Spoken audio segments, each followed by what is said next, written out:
5 reasons kung bakit tayo mga Pilipino ay laging nawawala sa ating goals. Kung bakit tayo hindi nanggigigil para sa pangarap natin.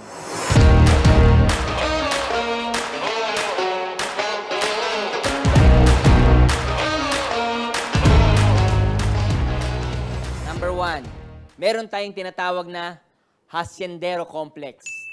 Ano yung hasyendero complex? Marami sa mga Pilipino, pag may nasasandalan na, alam mo yun, pag meron naaasahan na, kahit gusto niyang gumalaw dahil meron naman siyang inaasahan o may sumusuporta sa kanya, ang tendency, kahit magaling siya, kahit talented siya, dahil may sustento, hindi na gumagalaw. Anong punto? Meron nang nasasandalan. So ito ang isa sa mga dahilan kung bakit ang Pilipino ay nawawalan ng gigil para sa mga pangarap nila. Number 2, bahala na attitude. People always forget to plan para sa pangarap nila. Ang sabi nila, bahala na bukas. 'Di ba? Maraming Pilipino, laging ganyan na lang, bahala na. Kung ano mangyari, bahala na. Kaya nangyari, pagdating kinabukasan, bahala na talaga ang nangyari sa buhay niya. Kaya nagkakanda leche-leche plan ng buhay mo kasi nakalimutan mong magplano. Ano sabi ng mga taong tumama? Ng mga taong naging successful? You need to plan your work and work your plan. So everything na hindi mo pinlano, always expect the worst. Diba? Kaya huwag kang magtaka, kaibigan, kung minsan yung desired target mo, yung desired goal mo para sa pangarap mo ay hindi natin nakukuha kasi meron tayong tinatawag na bahala na concept sa katawan natin.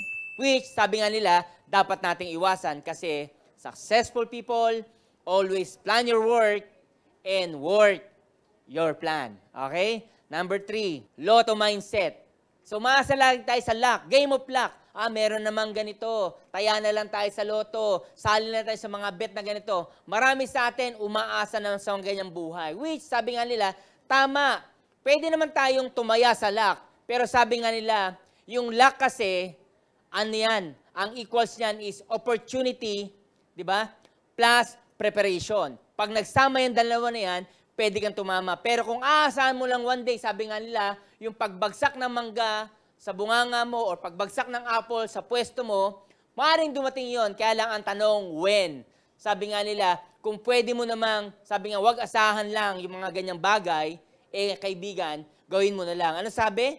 Ngayon nga, alam mo na, parang diskarte. Ngayon nga, alam mo na paano yumaman, paano magbago yung buhay mo. Bakit mo pa aasahan yung mga ganyan? Pwede mo rin siyang tayaan, sabi nga nila.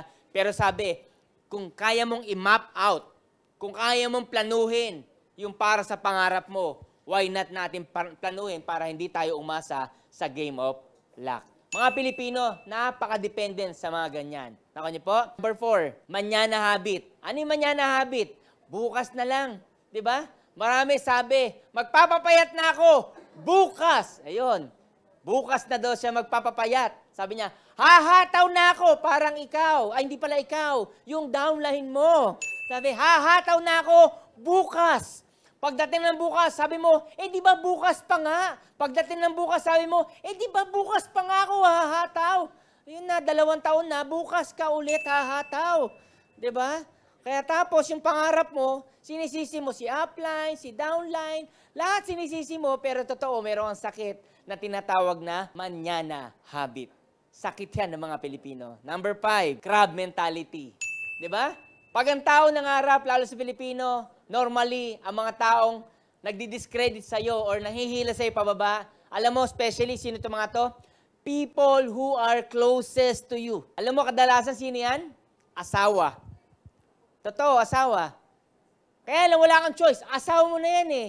Pinakasalan mo na yan eh. Kung pwedeng palitan, wag. Asawa mo na yan. Kausapin mo na lang. Diba? Ano pa? Best friends mo. Basta people around you, they are pulling you down. Why? Kasi kilala ka nila. Alam nila ang background mo. And isa pa dyan, alam na nila na pag yumamang ka, maiwanan sila, kaya hinihila ka nila pababa. So yung 5 reason na yan yung mga dapat na baguhin natin sa culture nating mga Pilipino. Kasi once na hindi natin binago yan, at naging habit mo pa rin yan, at naging behavior mo yan, ang tendency, yung pagyaman, yung pag-asenso, lalayo ho yan sa buhay natin.